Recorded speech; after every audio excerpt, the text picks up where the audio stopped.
బ్రహ్మసూత్ర హృదయం అంటే బ్రహ్మసూత్రాలు. బ్రహ్మసూత్రాలు అనగానేమి?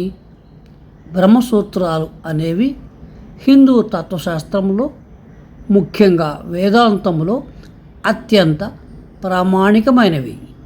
ఉపనిషత్తుల్లోని తాత్విక బోధనలను సంగ్రహించి తార్కికంగా క్రమ పద్ధతిలో వివరించేవి. వీటిని బాదరాయణ మహర్షి అనగా వ్యాసుడు రచించారు.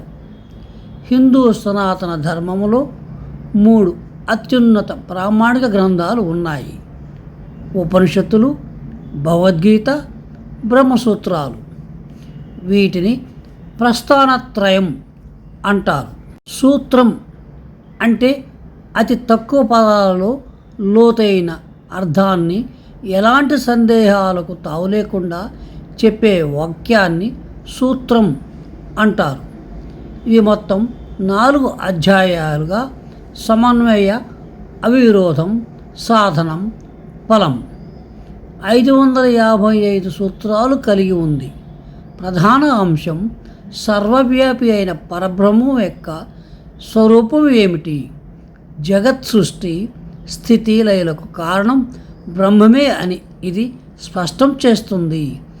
ఈ సూత్రాలు చాలా క్లిష్టంగా ఉండటం వల్ల శ్రీ శంకరాచార్యులు, రామానుజాచార్యులు మరియు మధ్వాచార్యులు వంటి గొప్ప ఆచార్యులు వీటిపై వేరువేరుగా భాష్యాలు అనగా వ్యాఖ్యానాలు రాశారు.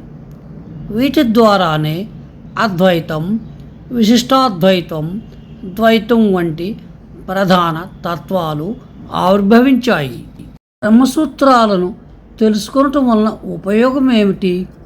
ఈ బ్రహ్మసూత్రాలు ఉపనిషత్తుల తత్వశాస్త్రాన్ని, ఆధ్యాత్మిక బోధనలను సరళంగా మరియు క్రమబద్ధంగా అర్థం చేసుకోవడానికి ఉపయోగపడే ప్రామాణిక గ్రంథాలు. ఇవి మనిషిలోని అజ్ఞానాన్ని తొలగించి మోక్షాన్ని అనగా దుఃఖ విముక్తి మరియు పరమాత్మను గురించి సరైన అవగాహనను అందించడానికి తోడ్పడతాయి. ఇది వరకు ఉపనిషత్ దర్శిని ధారావాహికలు అన్ని ఉపనిషత్తుల యొక్క సారాన్ని వివరించాను. కానీ వాటి లోతైన అధ్యయనం ఈ బ్రహ్మసూత్రాలలో వ్యక్తమవుతుంది.